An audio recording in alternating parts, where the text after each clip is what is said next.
amazing to see all the people coming through here, hearing this story. And one of the things that the folks that have been serving here over the past couple nights have noticed is we've had a lot of new people, new faces coming to walk to Bethlehem this weekend. And we've had hundreds and hundreds of people come through the walk over the past 2 nights. We have one more night tonight. And it's just been good. I mean, this is why we're here. This is why we're the church, is to spread the good news of Jesus' birth. And what impressed me also was just not only that tons of people have been coming through, but Thursday night I was here for the rehearsal, and because they give me a little bit part in the walk to Bethlehem, they let me get involved a little bit here and there. So I was here Thursday night, and the gathering place was full of people who were serving in the walk to Bethlehem, helping in the walk to Bethlehem. Preacher's estimates about 200 people were in the gathering place. There was just a big crowd, bigger crowd than we ever had. So new faces are getting involved in serving and Walk to Bethlehem. We're seeing new people in the community come and experience Walk to Bethlehem. And it just makes me proud to be the pastor of Glenmar Church. It makes me proud to be here because this is why we exist. This is the purpose for which we exist. And when we're doing what God has called us to do, this is a good thing. So I am just so thankful this morning for everybody who's just put all this in, and people who stayed up late last night putting all the chairs up and moving all this stuff aside. And at 12:15 today, everything's going to go back to a marketplace scene this afternoon. And so that's just amazing that all happens, that transformation. So I'm just thankful this morning for Walk to Bethlehem. Now, we're actually entering into a season of Advent, and it's great to start Advent with Walk to Bethlehem and our Advent reading. And what we're marking is the first coming of Christ and also anticipating the second coming. And a lot of times I get the question, Matt, would you tell us about the end times? Would you do a teaching on the end times? Especially now that everybody knows that the world's going to end in a couple of weeks. You are aware of that, right? Okay, December 21st, the winter solstice, 2012. A couple of theories out there. One is that the magnetic poles of the planet are going to shift, and that's going to create chaos on the planet. That happens I think it happens every 400,000 years that happens. And then there's another theory that we're going to come into alignment with a black hole somewhere else in the galaxy, and this is going to change the gravitational properties of the planet, and everything's just going to fall apart here on the planet. So these are a couple of theories, so I thought to myself, you need to check this out. So I didn't call, really. I checked NASA's online announcement is what I did. So I contacted NASA. Actually, we have some people who work for NASA around here. And I did talk to somebody who works at NASA and found out this is most likely not going to happen. I didn't know if you knew that. Probably impossible, they say. So there are some things that, so December 21st I'm not real concerned about, and that's why I'm not preaching a whole sermon series on it.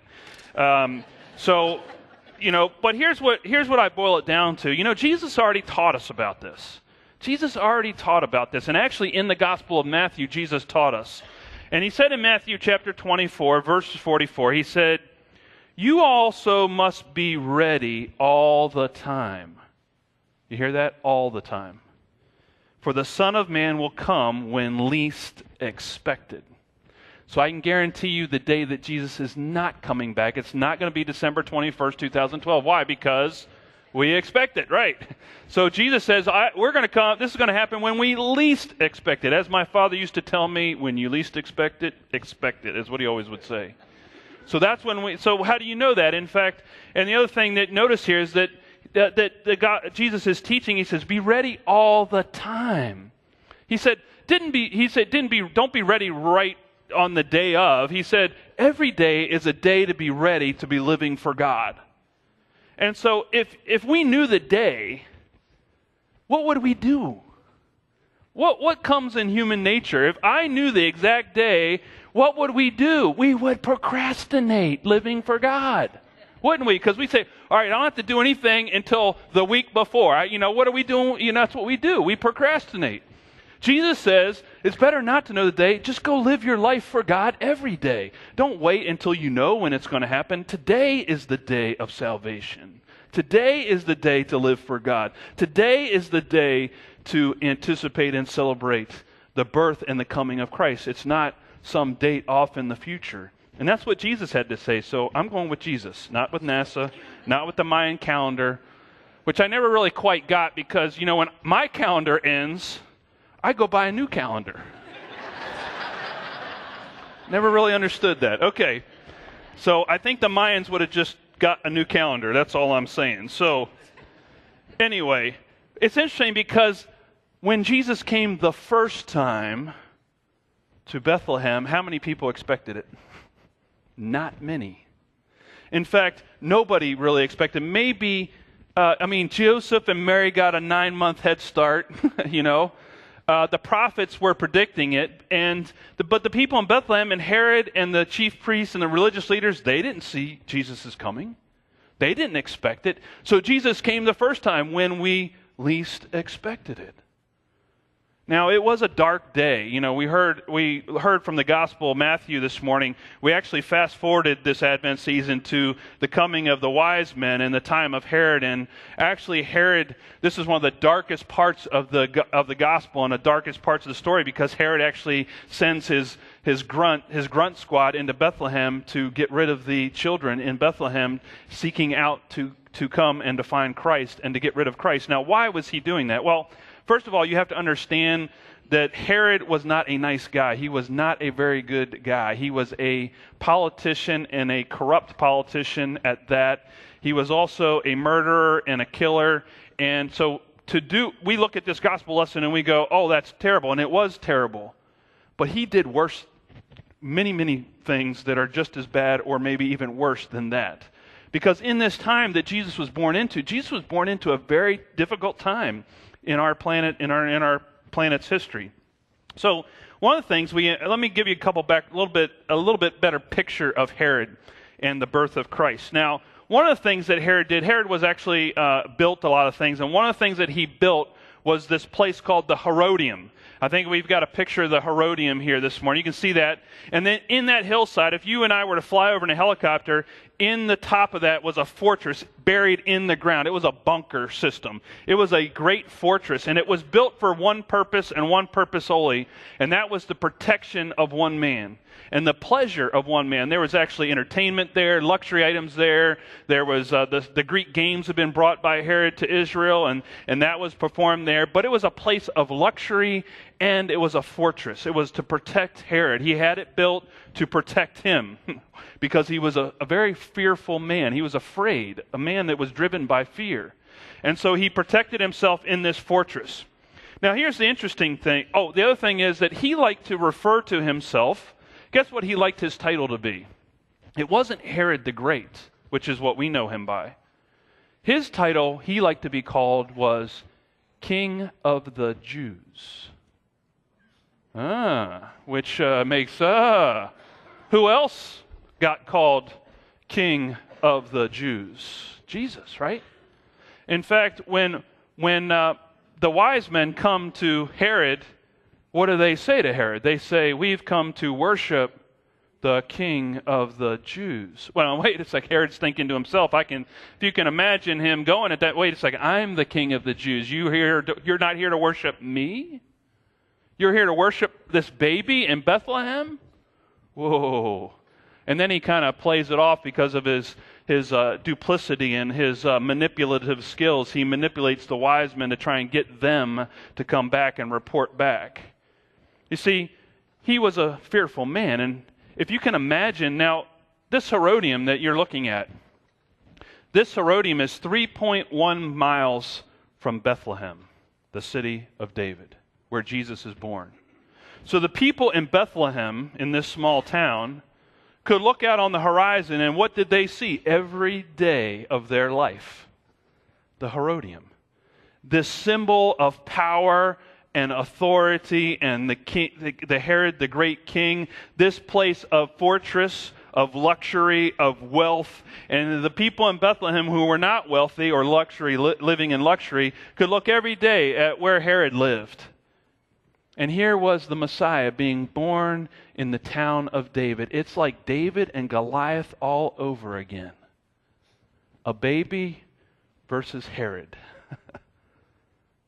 A baby in the city of David versus this Goliath-like power. That's where Jesus was born into. Now, to give you a little bit about how evil this guy was, in about 20 BC, he had some prominent Jewish leaders executed.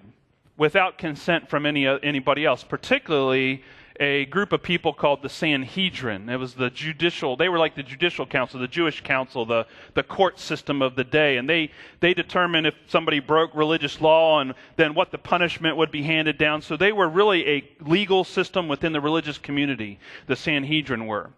And so the Sanhedrin complained to Rome because Rome was really the governing, overseeing power who had put Herod into place. Yeah, by the way, Herod bribed his way into ruling. He got that position because he bribed Roman officials. So that's how he got the position. But they complained to Rome and they said, hey, Herod has executed some of our people without our consent. And we think he should be held accountable for that. In fact, we would like to be able to execute Herod. So Herod bribed some more Roman officials, and so Rome came back and what Rome did was they actually gave Herod more power, more territory, more authority, more rule. And after Herod came back to Israel, to his throne with that information, guess what he did to the Sanhedrin? He had them executed. 71 men sat on the Sanhedrin council, Jewish religious leaders. 70 were killed of the 71. He had 70 of them killed. And who do you think he put in place of those 70 men in the Jewish council? The people he selected. He self-appointed each of those 70 people back on the council of people that he chose. He also appointed the high priest, who was basically the chair of the council, and the chief priest in Jerusalem. So who was ruling? Who had authority over the religious community in Palestine and Israel in Jesus' day? It was Herod. Herod had manipulated his way into power, and he was manipulating the religious community, which is important for us to understand because not only at the birth of Christ, but who does Jesus have problems with in his ministry? His whole ministry, he's got problems with who? The Sanhedrin, the Pharisees, the Sadducees, the religious leadership. And when he is crucified, who makes that decision besides Pilate? The Sanhedrin and the chief priests who were appointed by Herod. You guys are with me this morning. This is great. So you can see this guy has really manipulated and been evil through this whole process. Now, just another side note about he wasn't quite the family man that, even though he had 10 wives, and you would think he's quite the family man. He had 15 sons, 10 wives. You would think he's quite the family man, but really his second wife, Miriam, who was his favorite wife, one of her sons threatened to take power, and so he had her killed and her son killed. He had several of his sons killed. He personally drowned his brother-in-law. He had his uncle executed, a grandfather of one of his wives executed. Anybody who threatened his rule or power or throne, that's it. You're out of the picture. You thought out of the will was bad. I mean, you're off the planet. I mean, that's where Herod is. Herod is that kind of a guy. And then so it didn't surprise the people of Bethlehem when this happened, when he sent his grunt squad into the town of Bethlehem and innocent children were killed. And we hear about the response from the prophet of Rachel weeping for her children. And I think that was the gospel writer's way of saying this is how God felt at what happened, that God was grieving that these children had lost their lives because of this man. Not because of Christ, but because of this man and his evil ways. And isn't that, now just before we I kind of want to put Herod in the category with Hitler and Stalin and other people like that. And I want to put Herod over there and kind of compartmentalize Herod. Yet at the same time, we have to really think about what's our human condition. And isn't in some ways, Herod's just taken our human condition to an extreme, but what do we do when we feel like people are taking control of our lives or threatening to control our lives? What do? We want to get rid of them. Now, we don't kill people, we don't do that, but isn't it when we're threatened or when our own power, our own rule, or our own authority, our own control is threatened in some way that we then want to get rid of those people from our lives? That we want them out of our lives? Or think of just the news today in Israel. What's happening in Israel today? Isn't that about territory and authority and control and power and who's in power and whose territory? and who's ruling and who's not, and who's in charge and who's not in charge. People willing to go to the length of getting rid of someone else so that they can be in power. Just like Herod. It's going on because that's a part of our human condition. That's where the darkness of our souls will take us if we had that much power. And that's exactly why Jesus came. Jesus came to redeem that part of us. Jesus came to be the Prince of Peace and the Savior of all nations, to restore the light of God within us that doesn't try and grab for power and authority and control, but to be the people of God who let go of that. You know, the person who's really working behind the scenes, even amidst human evil, is God. Because even though Jesus has to run away to Egypt, Jesus also, as a result of that, experiences the Exodus all over again. The people of Israel had to go to Egypt, and then they had to come back from Egypt. And so in a sense, Jesus is going through his own personal Exodus with Mary and Joseph. But when he comes back to Israel, Herod has died. Herod died in 4 BC. So we know Christ was born the year before his death in the spring of 4 BC. So I won't go into the history of the calendar, how we got that calendar. We don't have enough time. But what happened was, so Jesus comes back to Israel.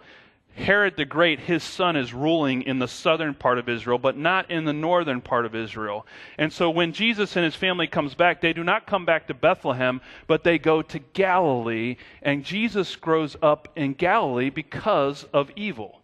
So these evil circumstances have happened, but because of those evil circumstances, Jesus and his family move to Galilee, back to Galilee, and he grows up in Galilee. Now, why is that significant? Well, in Galilee, that was not a Jewish population. It was many nations were living there. Many other peoples were living in the area of Galilee, and Jewish people were making settlement in that area. So there was a mixture of people. It was a multicultural environment. Jesus came to be the Savior of who? All people. What was happening in Galilee? All people were living there, not just Jewish people. So Jesus grew up in a multicultural environment where all nations were seen and interacted with. And also Jesus goes back to live in Nazareth. Now, you would say, what's so important about Nazareth? And that's what people of Israel of that day said, what's so important about Nazareth? But the word Nesser for the town's name means branch or new branch. And Jesus was the new branch growing up out of Israel, was the new branch of the vine of Israel that was to be the Messiah. And so here he was growing up among a people who had been expecting the Messiah and looking for this new branch. I don't think it was a mistake that Jesus grew up where he grew up, is what I'm saying. That God works behind the scenes of even evil intentions to bring about good. In fact, if you think about it, when he was crucified, as we already mentioned, it was the Sanhedrin. It was the chief priests who crucified him, who led to his crucifixion, who were ruled by Herod. But again, didn't God work behind the scenes to bring about good out of evil? He was crucified, buried, and died, and put in a tomb. And what did God do behind the scenes? Brought about resurrection out of a dark situation. That's the kind of God we have. A God who brings good out of evil. A God who works behind the scenes when everything looks the bleakest, when everything looks the darkest, when everything looks like it's going to pieces, like it's the end of the world. God's at work. But not out there, but subtly, behind the scenes, in ways that we can't see. Paul said, fix your eyes not on what is seen, but what is unseen. Because that's where God works. God works in the unseen, in the behind-the-scenes kind of God. So, as we enter this Christmas season, I want to invite us to reflect just for a minute. We're entering into Advent. We're entering into the celebration of Christ's birth and celebrating this gift. My question this morning as we wrap up is this: what do we do with Jesus? Is Jesus a threat to our control, to our authority, to our power? Sometimes, yes. There are times when we want to push Jesus off to the side of our lives because to really follow Jesus might require me to change something and might mean I'm no longer in control of my life, and I might actually have to think about what God is calling me to do or be in the world. And I like being in control of my life. I don't know about you, but don't we like control? And so sometimes Jesus is a threat to our control, our way of life. For some of us, we're just indifferent. The chief priests found out about Jesus just like Herod did. The religious community found out about Jesus. Did they go to Bethlehem? Did they go and see about Christ? No. They just kept doing what they were always doing. They kept meeting in councils, and they kept doing religious things, and they kept just doing what they did every day, even though the Messiah lay in the arms of a teenager in Bethlehem. And then, so sometimes we're just indifferent to Christ. It's like, oh great, I'm going shopping. But then there's the wise men. Think about this. The wise men that we heard about this morning, they put their lives on hold. They left their families. They traveled for a long period of time to make it to Bethlehem to worship the King of the Jews. Their response actually alerted everyone else to his presence. Think about that. Because they were willing to take the time to worship, willing to put their lives on hold to worship, people discovered Christ, along with angels and shepherds and sheep and goats and a whole lot of others. So what's your response this Christmas? Amen.